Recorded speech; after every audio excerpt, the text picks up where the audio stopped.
You know, we have this collective tendency to treat our morning routines a lot like entering a cheat code into an old video game. Oh, totally. Like up, up, down, down. Right. Up, up, down, down, wake up at 4 a.m., Uh-huh. drink some room temperature lemon water, meditate for exactly 12 minutes on a cold, hard floor, and boom.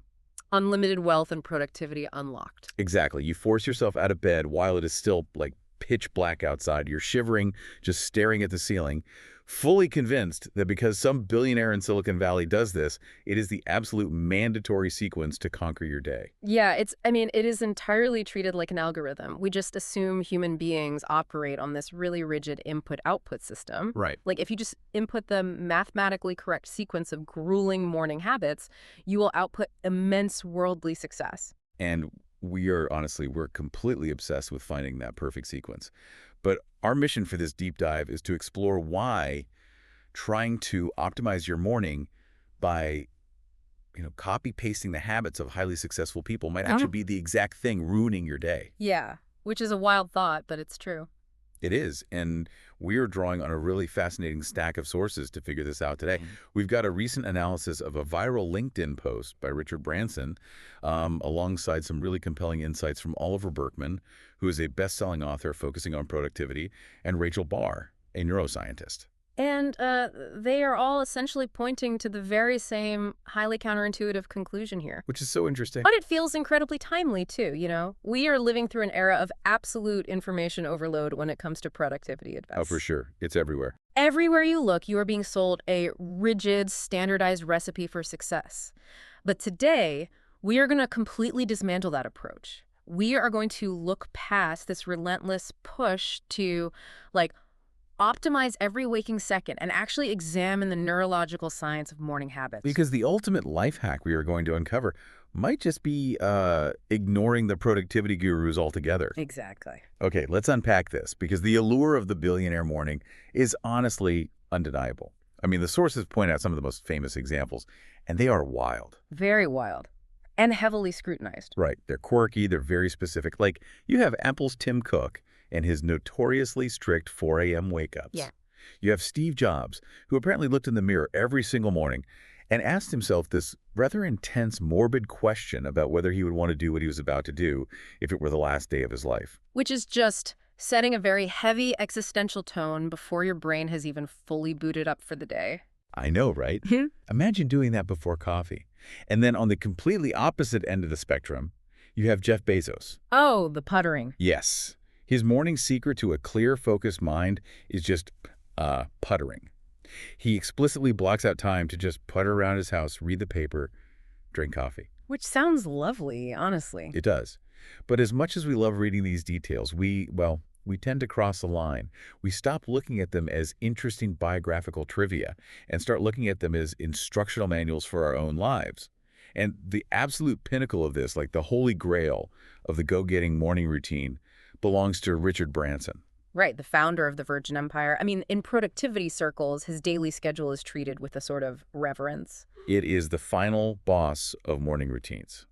The man is a 75-year-old billionaire, and according to the sources, he still routinely gets up at 5 a.m. 5 a.m., yeah. But he doesn't just wake up and slowly ease into the day. No, he immediately engages in high-intensity, hyper-optimized habits. We were talking tennis matches. We were talking kite surfing. Kite surfing.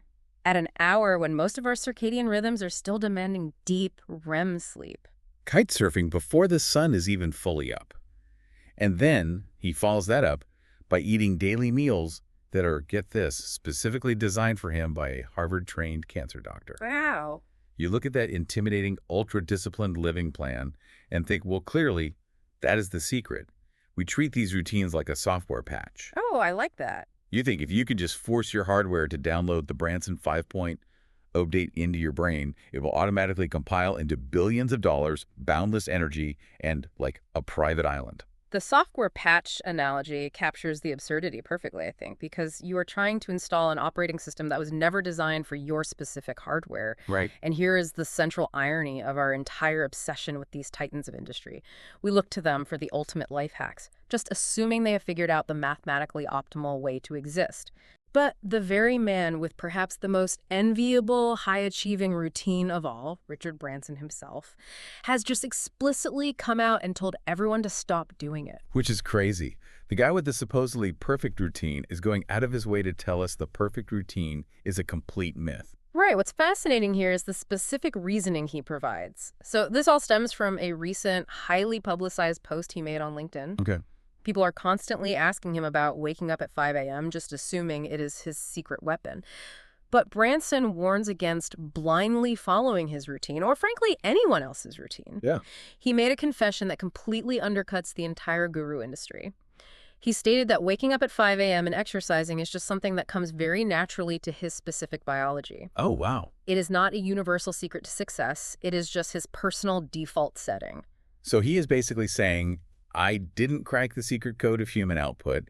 I'm just naturally a morning person who happens to really enjoy kite surfing. Precisely. And he actually goes a step further, expressing real discomfort with the idea that his natural habits are being weaponized by the productivity industry. Weaponized. Yeah, that's a good word for it. He worries that his routine is just adding to the sheer volume of noise out there, the rigid, punishing schedules being pushed online by influencers who try to sell you a standardized path to greatness. Right. Buy my course and wake up at 4 a.m. Exactly. Branson is surveying this landscape and basically pleading with people, please don't use my life choices to make yourself miserable. I understand that perspective. I really do. But I have to push back here on behalf of you, the listener. Sure.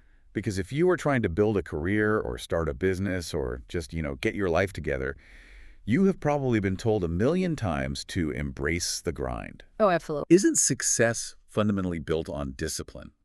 Isn't the whole point of growth doing the hard, uncomfortable things we don't want to do? Like, if we just wake up whenever our body feels like it and only do what comes naturally and comfortably, aren't we just giving ourselves a free pass to be lazy? That is a very fair point, and that is the exact tension the source material addresses. It's a trap most of us fall into. We conflate necessary discipline with unnecessary suffering. Oh. Branson is not advocating for zero discipline. He explicitly acknowledges that hard work, focus, and, pushing through difficult tasks are absolutely necessary to build anything meaningful. Right. You can't just sleep until noon every day and run Virgin. Right. You cannot just float comfortably through life and expect to build a global empire. But there is a massive biological and psychological difference between applying discipline to your actual work and forcing your biology into a generic, painful morning routine. So you're saying we waste our discipline on the wrong things. We absolutely do. Trying to squeeze yourself into a schedule that actively fights your natural inclinations doesn't build character. It just drains your cognitive reserve. Wow, yeah. You are spending all your willpower just trying to exist in the morning before you have even tackled a single meaningful work problem. That makes so much sense. The goal, according to Branson, isn't to maximize discipline for the sake of discipline. The goal is to create what he calls a rhythm that's sustainable. And here's where it gets really interesting, because Branson's message is essentially, don't be me, be you. And on the surface, that sounds like a generic platitude you'd find on a greeting card. Yeah, it really does. It sounds like a billionaire just being falsely humble. But this deep dive isn't about fluffy advice. The sources actually bring in hard psychological and neurological evidence that completely backs Branson up, showing exactly why forcing a copied routine destroys your day. Yeah, and that brings us to Oliver Burkeman's analysis. He has spent years dissecting these productivity trends, and he argues that traditional self-help advice, especially the kind pushing these rigid, punishing morning checklists, is fundamentally flawed. Right. He points to a psychological phenomenon he calls the trap of stringent targets. Okay, let's define these stringent targets, because I think everyone listening has set one at some point.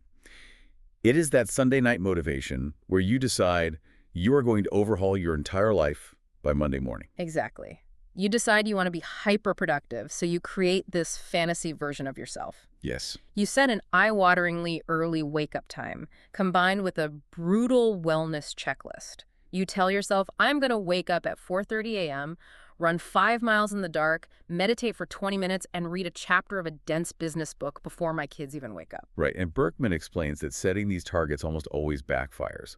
Not because you lack moral fortitude, but because of how your brain processes failure. Yeah. Unless you are naturally wired for that specific schedule, the friction is just too high. When that 4:30 alarm goes off, reality hits. Oh, yeah, it hits hard. You inevitably hit snooze, you skip the run, and what happens psychologically when we do that? Well, you trigger a cascade of negative emotion. You feel like a complete failure before you have even eaten breakfast. Which is terrible. It is. You have essentially manufactured a scenario where you start your day in a psychological deficit. And that feeling of guilt and inadequacy actively saps your motivation, your dopamine, and your drive for the rest of the day. Wow. By trying to enforce perfect discipline, you actively sabotage your actual productivity. It's like forcing yourself to wear Richard Branson's literal prescription glasses. Oh, that's a great way to put it. Right. You put them on thinking, if I wear these, I will have the vision of a billionaire. I'll see the world the exact way he does. But those lenses were ground for his specific corneas, not yours. Exactly. So instead of seeing the road ahead clearly, you just give yourself a massive, debilitating headache. Everything becomes blurry, you feel nauseous, and you end up crashing the car. You are on what Berkman perfectly describes as a futile quest to become someone you aren't. Yeah, that glasses analogy gets right to the heart of the issue. You are adopting the tool without considering the biology of the user. Totally. And this failure isn't just a matter of feeling a little disappointed in yourself. There is a deep neurobiological mechanism at play here that explains exactly why this backfires. This is where the insights from neuroscientist Rachel Barr are so illuminating. Oh, I love this part. She uses a brilliant term for this phenomenon. She calls it the cold plunge fallacy. The cold plunge Yeah. fallacy. I mean, I see literal cold plunges all over my social media feeds. People hacking through ice to sit in freezing water before dawn. Yeah, it's everywhere right now. Yeah. And while some people genuinely enjoy them, the fallacy Barr is talking about is the metaphorical beliefs surrounding them. The cold plunge fallacy is this widespread cultural belief that engaging in a rigorous, extreme, and deeply uncomfortable morning habit will somehow magically transform you into a highly optimized person. Like it's some sort of alchemy. Right. It is the Puritan work ethic applied to morning routines. It's the assumption that if an activity is painful and you hate doing it, it must be inherently good for you. We totally equate suffering with virtue. We do. If I am shivering on a yoga mat at 4:15 a.m., regretting all my life choices, I convince myself that this specific misery is forging me into a CEO. But Barr points out that, neurologically speaking, this is entirely backward. If we connect this to the bigger picture, her core conclusion is simple but profound.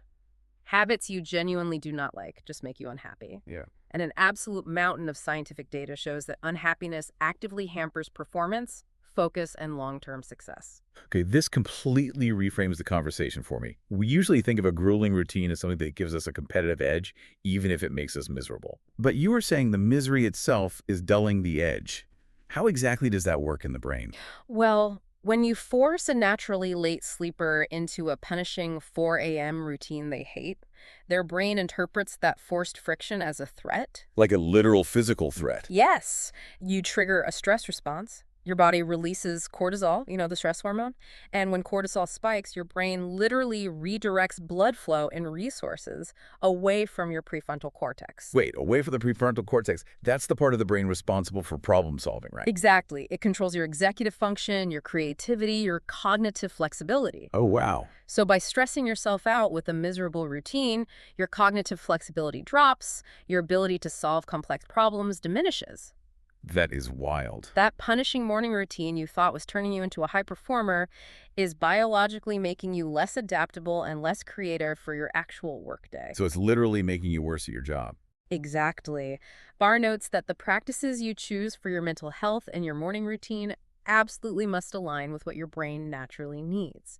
And she emphasizes that these routines should, in most cases, actually feel quite good. Feel quite good. I mean, that phrase is almost taboo in the productivity space. It really is. The idea that your morning shouldn't feel like a punishment is treated like heresy. But if forcing yourself to be miserable is biologically proven to restrict blood flow to the problem-solving centers of your brain, then we need a completely new framework for how you, the listener, should actually design your day. We have to throw out the guru playbook entirely. And this brings us right back to why Branson's routine actually works for him. It is not because waking up at 5 a.m. to kitesurf has some mystical inherent superiority over, say, waking up at 8 a.m. and having a cup of tea. So what does this all mean? How do we actually apply this if we aren't supposed to copy the billionaires? It means Branson's routine works for him solely because it aligns with his natural biological preferences. Oh. That alignment is what creates consistent forward momentum. Because he genuinely wants to get on the kiteboard, the friction is incredibly low. He doesn't have to burn precious cognitive resources to make it happen. Right. If you copy and paste that routine into your life, unless you share his exact chronotype and psychological profile, you will not experience that momentum. You will just be cold, wet, tired, and depleted before your workday even begins. Yeah. The real secret isn't the specific habit. It's the alignment of the habit with the individual's hardware. Exactly. Which shifts the entire paradigm of self-improvement. The actionable advice here, like the alternative to copy-pasting a guru's routine, isn't about white-knuckling your way through discipline and denial. Yeah. It is about treating yourself as a subject of experimentation. You have to gather data on yourself rather than trying to program yourself like a machine. And Berkman suggests a highly effective alternative framework to the stringent checklist. He focuses on what he calls small, early wins to power your daytime productivity. I love the concept of small, early wins. What does that actually look like in practice, neurologically speaking? Well, instead of a massive, daunting checklist that triggers cortisol, you find one or two small things that genuinely light you up. Okay. Things that offer low friction but high reward. When you accomplish a small, enjoyable task, your brain releases a hit of dopamine. Nice. That dopamine makes you feel competent, happy, and energized. It acts as biological fuel, propelling you into the next, more difficult task of the day. So you are manufacturing positive momentum instead of starting the day in a deficit. Exactly. Maybe your small early win is reading a fiction book for 15 minutes with your coffee. Maybe it's taking a slow walk with no headphones to just let your mind wander. Or maybe it really is just allowing yourself to sleep in until 7:30 a.m. because your specific chronotype does its best analytical work in the late morning. Yes, exactly. It reminds me of the Jeff Bezos approach to puttering. Like, puttering sounds lazy until you realize it is a valid neurological strategy. It really is. He actively builds unstructured, low-stress time into his morning because that is exactly what his brain requires to process information and prepare for high-stakes decision-making. He isn't trying to be Tim Cook. He's just figuring out how to be the most effective version of Jeff Bezos. And that is how you find your sustainable rhythm. When you prioritize those small early wins that actually feel good, you build a positive psychological cascade. You start the workday feeling capable and aligned rather than feeling like you are already behind schedule and failing at someone else's arbitrary punishing standards. This has been such a massive paradigm shift. I mean, we have journeyed from envying these extreme 4 a.m. wake-ups and Harvard diet kite surfing sessions to realizing that forcing those exact habits leads straight into the cold plunge fallacy. Yeah. We've unpacked the trap of stringent targets, and we've discovered the mechanism behind why fighting your biology actually makes you worse at your job. It's pretty wild to think about. It is. The ultimate takeaway, which is agreed upon by billionaires, productivity authors, and neuroscientists alike, is that to be truly successful, you must honor your own natural rhythms. It is a deeply liberating realization, honestly. You do not need to change who you fundamentally are to be productive. You just need to leverage who you already are. Absolutely. Which, frankly, raises an important question for you, the listener, as you go about the rest of your day. Oh, I like where this is going. If the most successful people in the world achieve their greatness simply by leaning into their own peculiar natural rhythms, what weird, highly specific morning quirk of yours might actually be your greatest untapped superpower if only you stop trying to suppress it in the name of the 5 a.m. hustle? That is the perfect question to leave on. What is your personal version of puttering? What is that one small thing you do that makes you feel great, that you've been secretly feeling guilty about just because it's not on some influencer's rigid checklist? Right. Figure that out, lean into it, and you might just unlock your actual potential. Thank you so much for joining us on this deep dive. Remember, true productivity is about being well-informed and aligned, not stressed and overwhelmed. Stop waiting for the software patch to fix you, because your underlying operating system was perfectly fine all along. Catch you next time.